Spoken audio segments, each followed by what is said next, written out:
Hello, everybody. How's it going out there? Good to see a little crowd here. Happy Wednesday. Happy Tasting Together Wednesday. I'm Master Cicerone Neil Witte.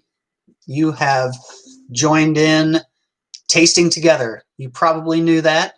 Those of you who are here, maybe you accidentally stumbled across this. If you did, hopefully you have an Anchor Steam or another beer in your hand that happens to be a California Common, because that is the beer we're talking about today. We're talking about California Common. This is a classic style that has some interesting history and some interesting techniques, brewing techniques that are related to the style. We'll be talking about those things. If you've not been here before, if you've not attended a Tasting Together session, welcome. This is a series of presentations we've been doing on YouTube over the course of the past several months. It's a lighthearted but educational take on usually a particular beer style. Master Cicerone Pat Fahey has been doing most of these, but I've been filling in periodically. So we'll take a beer style and dive into the history and recipe formulation, any unique ingredients or processes used to make that, talk about some food pairings, talk about the flavor profile, and any kind of little details we want, take some questions about it at the end. It's a good opportunity at the end of the day to kick back and share a beer together and learn a couple things about that particular style. So if you have been here before, welcome back. I'm seeing that a lot of people are drinking Anchor Steam. A lot of people checking in their beers here in the comments. I see a New Glarus 2 Women. I'm not familiar with that because New Glarus doesn't sell where I live in Kansas City, Missouri. But there are some decent examples of this style out there other than what Anchor makes. But Anchor is considered to be the benchmark of the style, and we're going to be talking about that one in particular. More to come on that here in a minute, but a few other notes that I wanted to bring to your attention. If you didn't hear last week, Pat announced, and I'll repeat it, that we are winding down the Tasting Together sessions. So I hate to say it, but we've done a whole bunch of these things.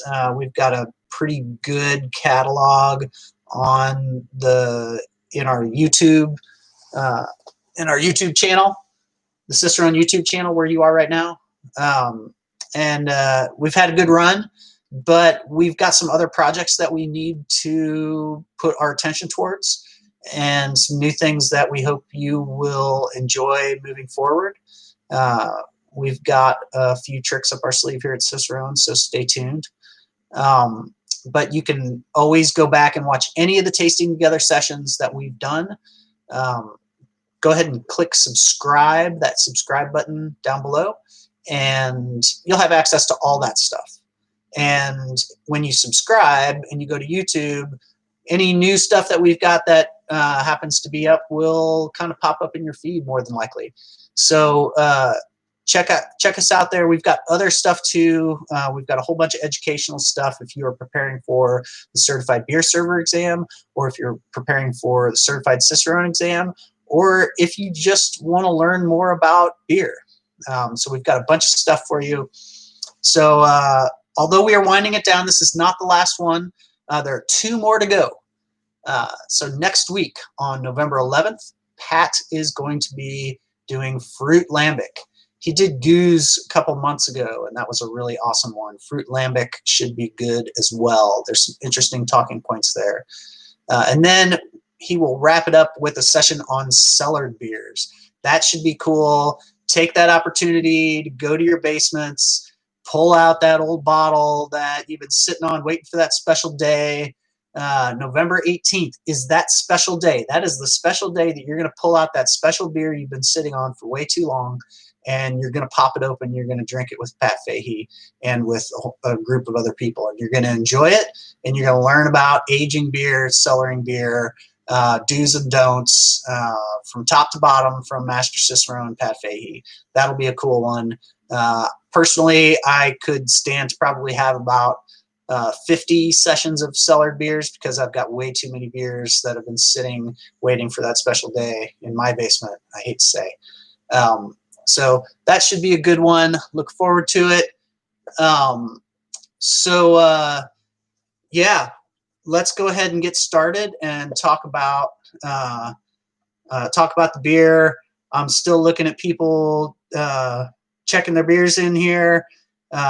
A lot of Anchor Steams, but I'm still seeing a couple of different beers that people are drinking. So please keep posting. Go ahead and post questions in there as well. I'm going to be taking questions at the end. I'm going to try to get to all of them. I will not be getting to questions immediately as we go through, but hang in there with it, and I'm going to try to get to all of them at the end. So let's go ahead and start. Again, this is California Common. This is a style of beer that is formerly known as steam beer. And it's formerly known as steam beer because Anchor now owns the trademark for steam beer, and so they won't let anybody call their beer steam beer. But Anchor Steam is considered to be the benchmark of the style, and we'll talk a little bit about that. But let's go a little bit further back and reverse all the way back to mid 1800s in the gold rush days in California. That was when a bunch of people rushed out to the West Coast, out to California, rushed out west because there was gold in the hills, and people were panning for gold and trying to strike it rich and find their fortune. And there were a lot of people rushing out there, and so in the mid-late 1800s, we saw a big growth of population in Northern California, specifically in the San Francisco area. Really became a boom town and expanded population quite dramatically over a very short period of time in the mid to late 1800s. And so there were at the time what was happening in the rest of the country, and we talked about this a couple weeks ago when I was talking about American lager beer, that German brewing had pretty much taken hold in the United States. And so around this time, brewing was largely considered to be a German activity, and people were drinking a lot of lager beer. And so as people were heading west in frontier days, they were bringing all of their stuff with them, obviously. And so the people who came out and who were making beer were making the same kind of beer that they were making back home. And so that was lager beer, some type of kind of standard German lager beer. And this is really kind of the beginning of the original steam beer.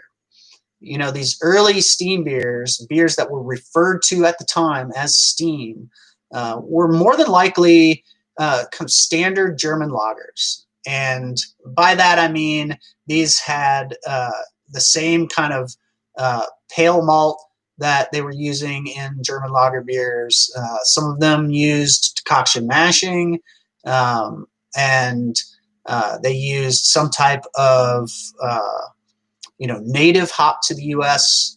And when I talk about a native U.S. hop at this time period, these are not what we consider to be American hops right now. So American hops today we consider to be like big, citrus, pine needle, and kind of in-your-face aromas, tropical fruit, that type of thing.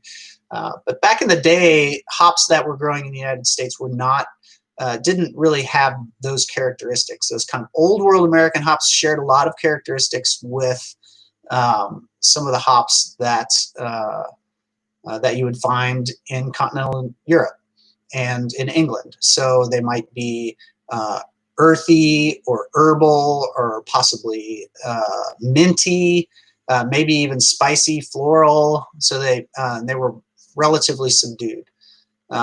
So it was that type of hop characteristics that you might find. So these were some kind of basic German lagers that were being produced.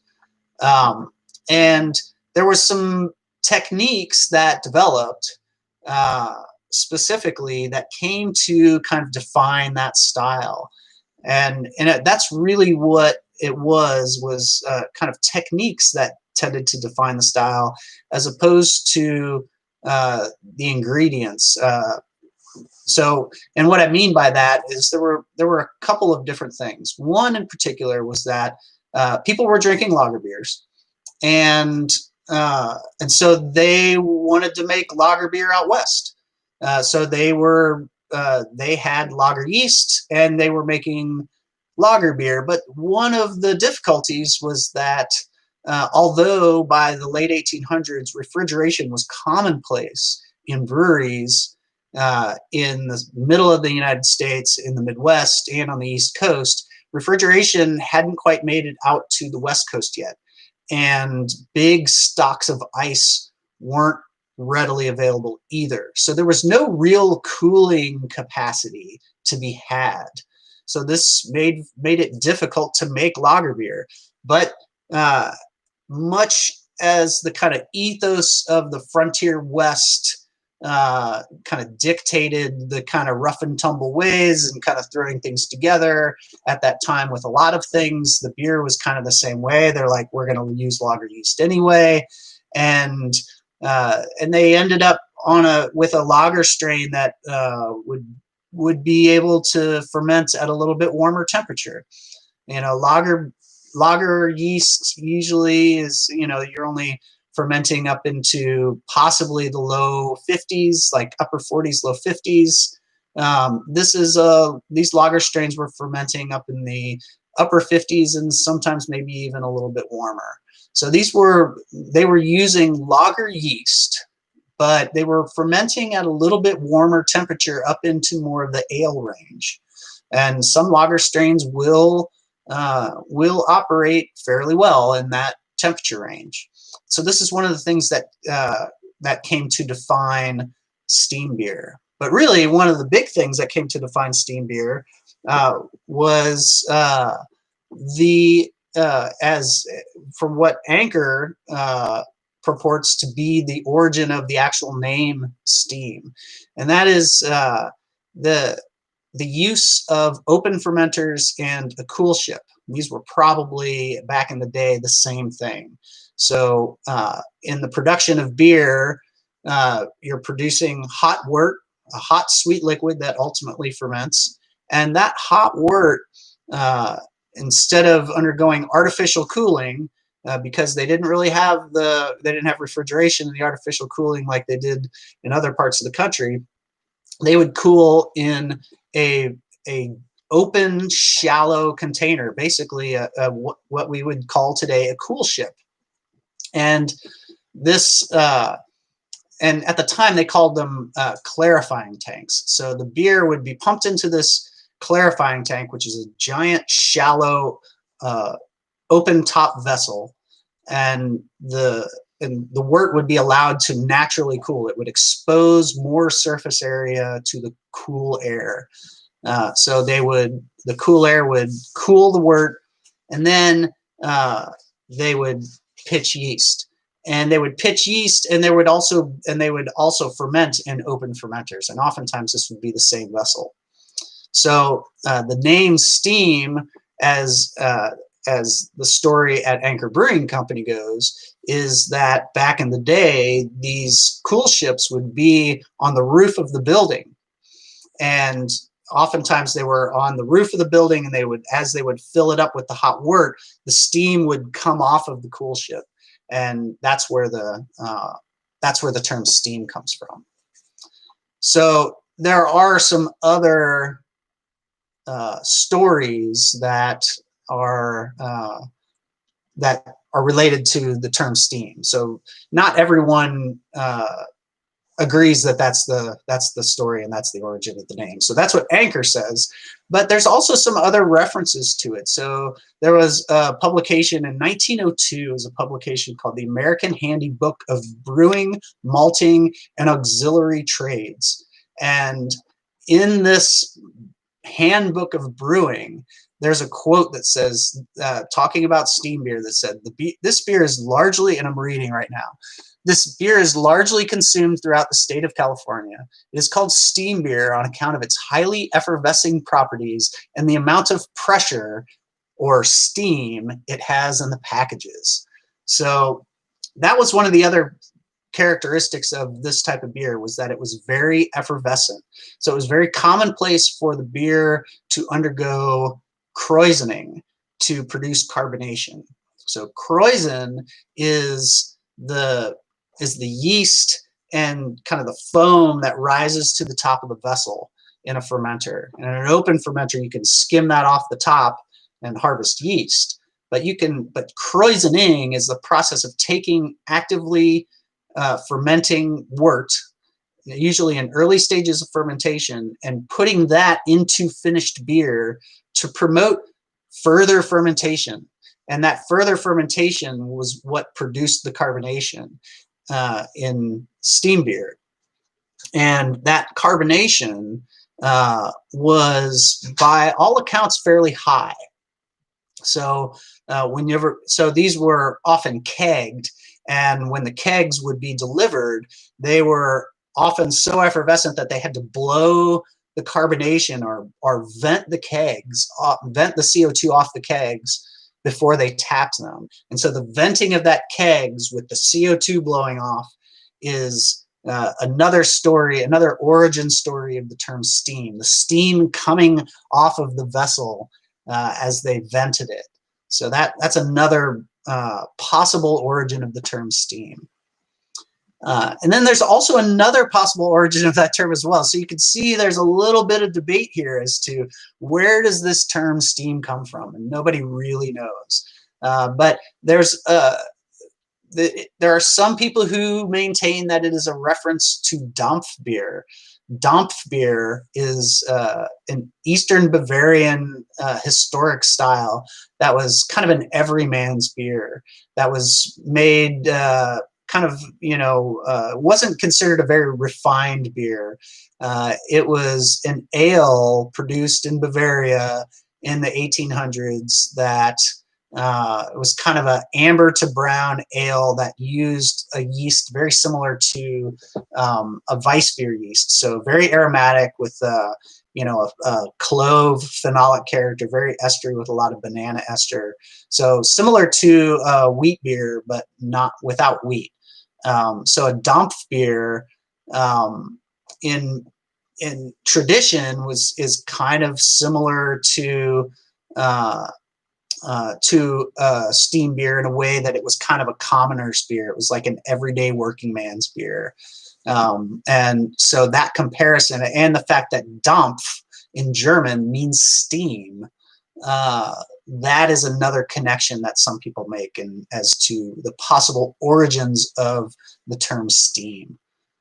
So a lot of stories there about where that term might have come from.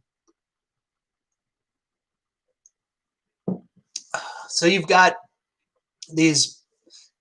steam beer being produced in Northern California, largely around the San Francisco area. By the late 1800s, there's roughly a couple of dozen, maybe 25 steam breweries.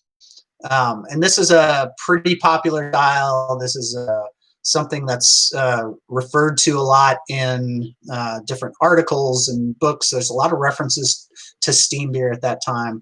And it was definitely a working man's beer. And so, there were several things that really defined it. And it was really that lager yeast fermenting at ale temperatures, the use of a cool ship and open fermenters, krausening to produce very effervescent beer. And so this was the style that was quite popular in that area. Now, what happened was as refrigeration made its way west and they were able to make proper lager beer and refine their techniques a little bit more, this kind of rough and tumble type of beer style, so to speak, kind of suffered in popularity. And so you start to see it wane in popularity quite a bit as we approach Prohibition. And then, of course, Prohibition changed everything. And the Anchor Brewery was the only one to make it out alive after Prohibition. And so the Anchor Brewery really struggled from the end of Prohibition in the early 30s through the middle part of the 20th century. And by the time they made it to the mid 60s, it was almost bankrupt. The beer had a terrible reputation. There were lots of reports of it just simply being sour. It was perceived as like a terrible tasting sour beer that just was pretty much worthless. And around that time in 1965, there was a gentleman by the name of Fritz Maytag, who was a Stanford graduate and was in San Francisco, who was studying Japanese studies. And he had a restaurant that he went to quite frequently, the old Spaghetti Factory, which was right next door to the old Anchor Brewery. And the owner of the Spaghetti Factory and Fritz began to talk, and Fritz took an interest in this steam beer, this Anchor beer that they were serving. And the guy told him, hey, you might want to go by there because they're pretty much on their way out. They're going out of business. And so this might be your last chance to even go visit them or have any of their beer. So Fritz goes over and talks to him and ends up buying a 51% share in the brewery. And I think at the time he paid I want to say $4,000 or something, some ridiculously low price for it. And he didn't really at first, by all accounts, realize what he was getting himself into. He purchased the brewery and realized very quickly as he started to go around trying to sell the beer that it had a terrible reputation. A lot of people already thought that the brewery had gone out of business. And the people that knew that they were still in business wouldn't pick it up because the beer tasted so bad and it just had a terrible reputation. So he realized he needed to clean things up. He studied brewing himself, learned everything he could about making beer. He cleaned up the brewery, and over the course of a few years, turned things around quite a bit. And at that time, by this time, steam beer had really it really obviously had a terrible reputation, but they were using caramel coloring, they were using sugar, and the processes were, by all accounts, just terrible, and the equipment needed an upgrade. And so Fritz put a lot into the brewery, upgrading equipment and learning how to brew, and resurrected the beer. And he resurrected it and brewed a newer version of it. So the current version of steam beer as we know it was first introduced in 1971. And so he went back and used a lot of the same techniques. Lager yeast fermented at warmer ale temperatures, cooling in a cool ship and fermenting in open fermenters. Anchor has since stopped using a cool ship, but they do still use open fermenters. And so they've produced this distinctive style that is really kind of the only real original version left. So they're the only brewer that was making steam beer back when steam beer was a thing, and they're still making it now. Although the beer is probably quite different than what steam beer actually was back then. But when you think about it, most of the classic styles that as we understand them today, when you look back 100 years or 200 years to the origin of these styles, it's hard to imagine that any of those beers in the day 200 years ago tasted like the modern day versions, even though they're still related. Essentially, what we have is a style and a style description. If you look at the Beer Judge Certification Program, if you look at the style description, they pretty much admit in Beer Judge Certification Program style guidelines that they are writing that style description around the definitive example anchor. So what we have now is the benchmark of the style.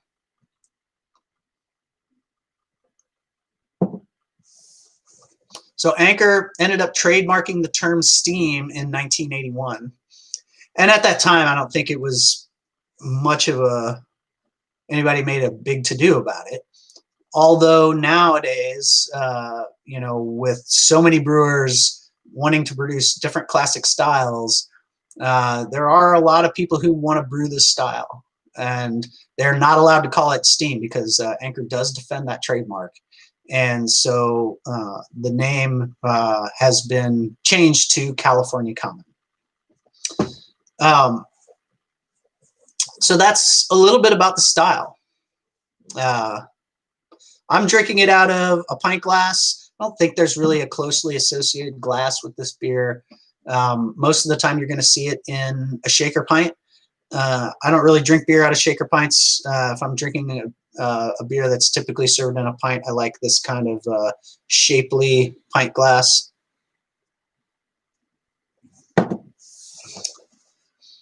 So recipe formulation for this beer is typically pale malt with possibly some type, a little bit of possible toasted malt, and definitely some caramel or crystal malt.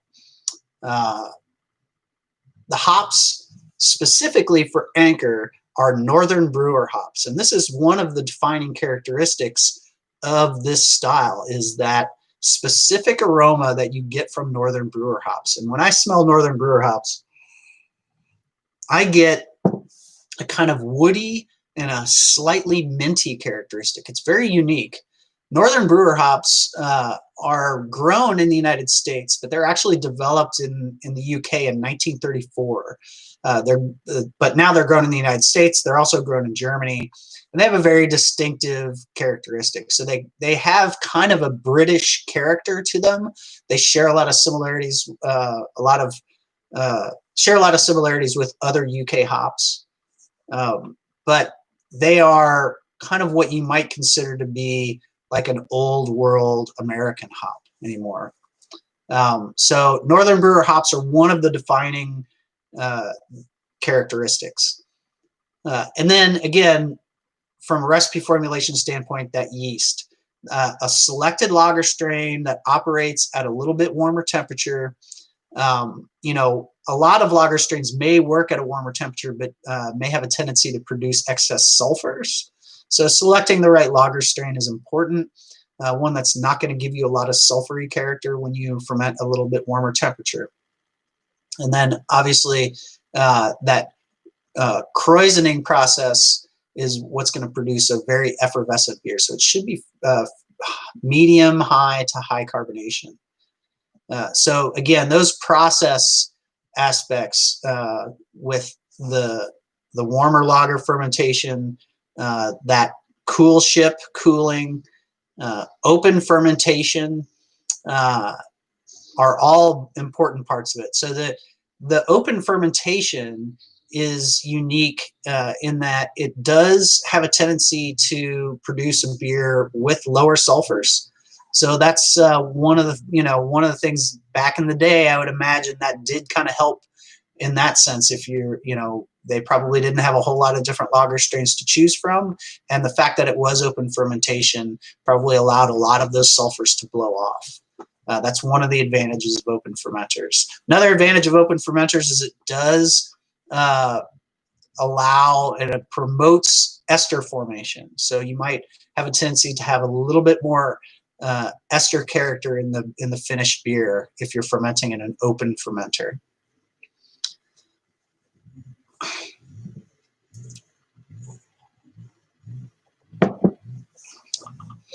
So what you end up with is a medium amber to light copper colored beer, 10 to 14 SRM, a lightly fruity fermentation aroma. It shouldn't be very estery, but lager yeast at a warmer temperature is going to produce a little bit of esters.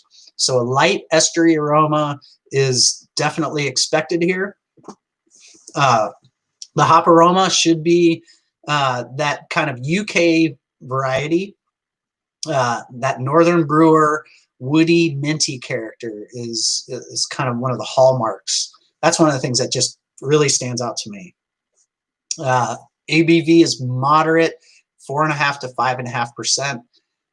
It has a moderate to pronounced bitterness, 30 to 45 IBUs, and medium to medium high carbonation.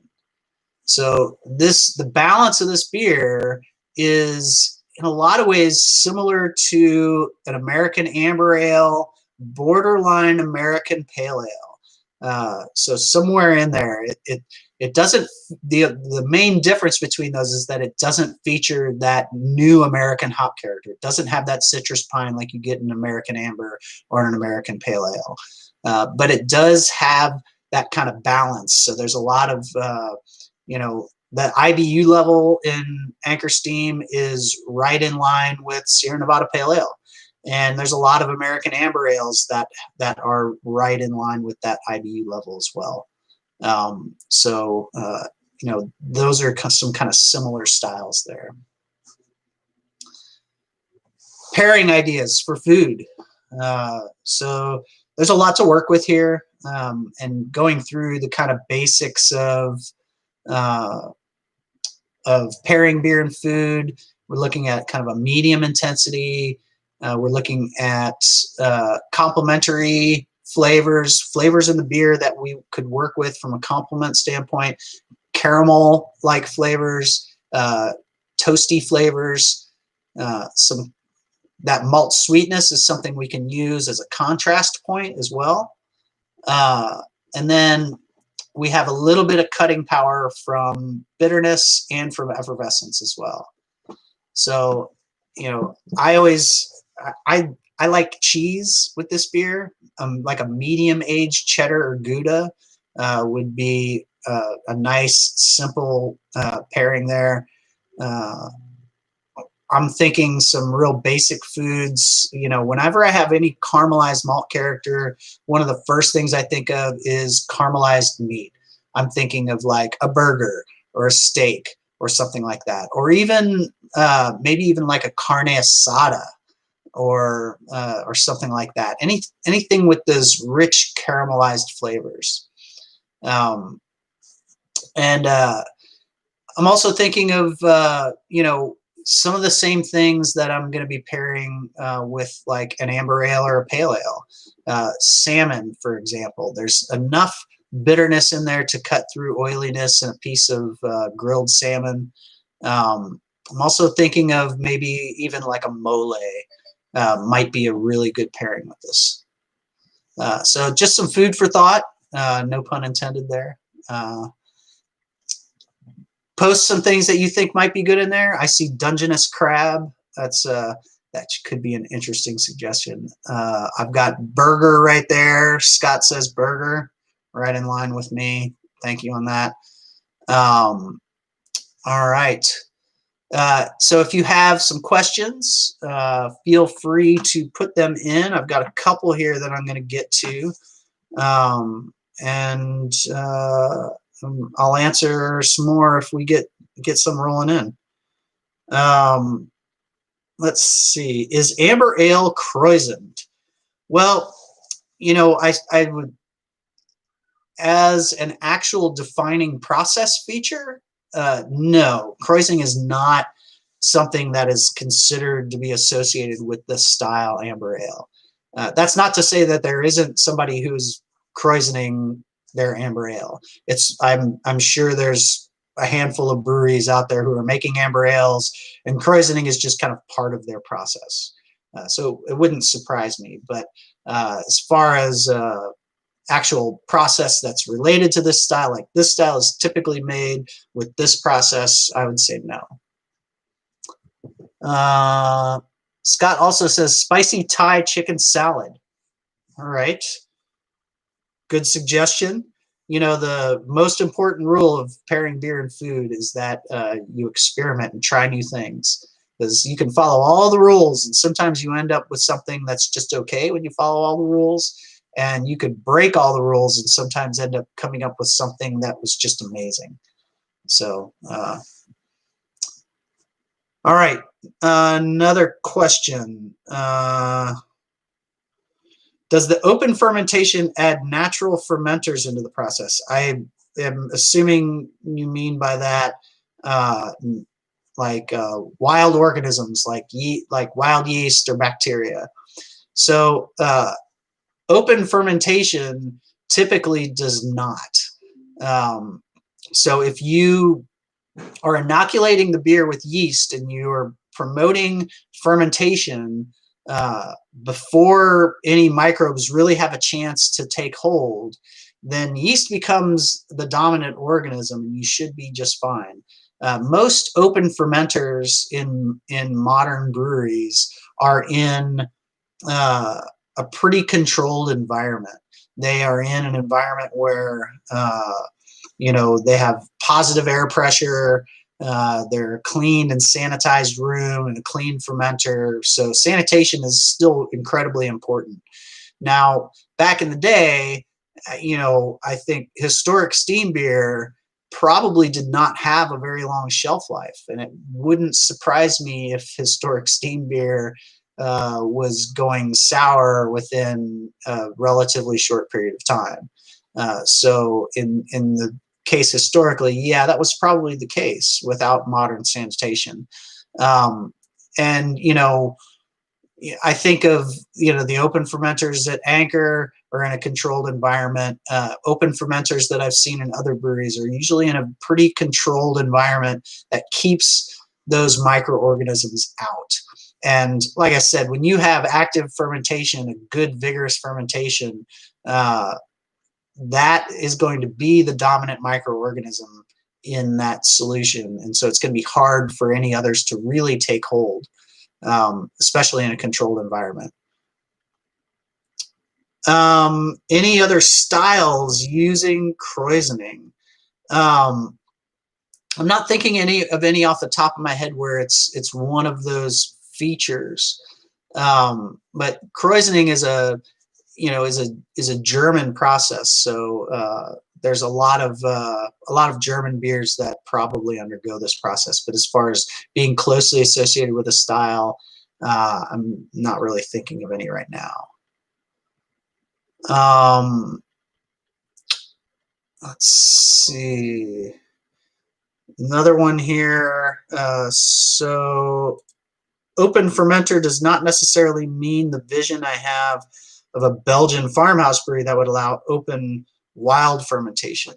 Yeah, so you know, and I guess I'll expand a little bit on what I was saying before. So some of you might be thinking of lambic production, and in lambic production, hot wort is produced, beer is sent to a cool ship, and the cool ship is the giant shallow cooling vessel.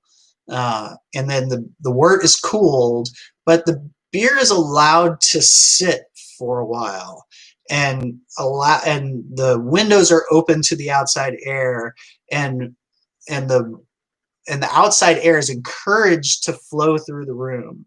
And so the microorganisms that are floating around in the air are given an ample opportunity to inoculate the wort. And that's what induces the fermentation. And there's no cultured yeast pitched either. So these organisms are given every opportunity to become the dominant organism and to do their thing and produce lambic beer. At the same time, I'm also thinking of, you know, organisms will pick up in when I think of Leafman's, where they make Gudenbond, one of the benchmarks for Oud Brewing, they have giant open fermenters in a really old building, and the fermenter itself is a copper vessel that has these old seams in it, and the vessel itself harbors some of these organisms, and the building itself does. And there's an encouragement of these things floating around in the air to get into the wort and into the fermentation.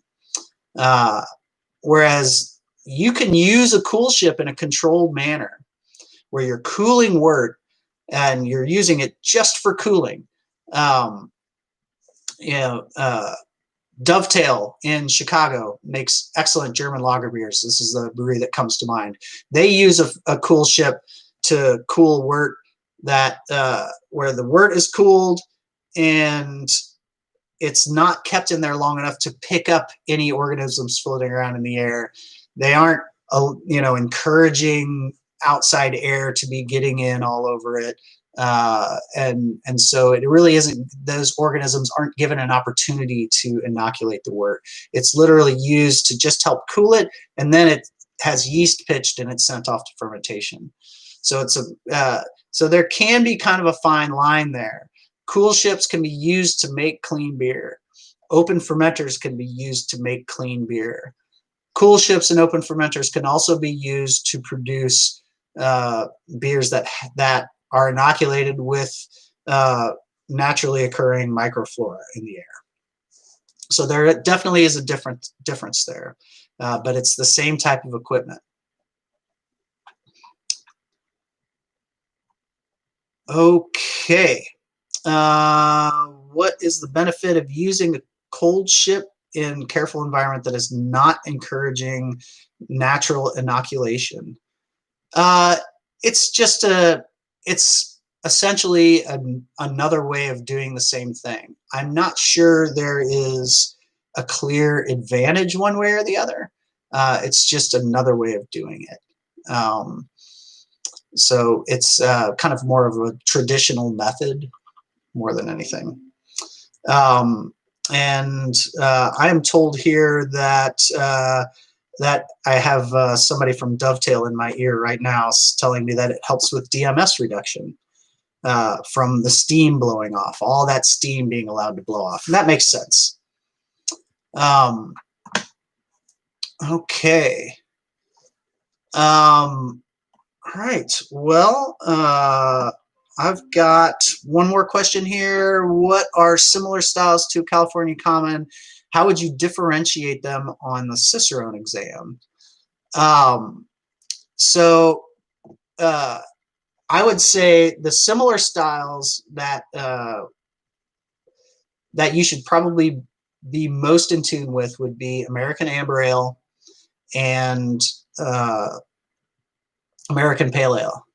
Both of those are going to feature American hop characteristics, the kind of citrusy, piney, maybe tropical fruit, whereas Anchor, Steam, or California Common is going to have a little bit more of that woody, minty hop aroma and flavor. That's going to be probably one of your biggest telltale signs to look for. At the same time, yeah, I would say that would probably be the biggest defining difference between those styles, those American styles and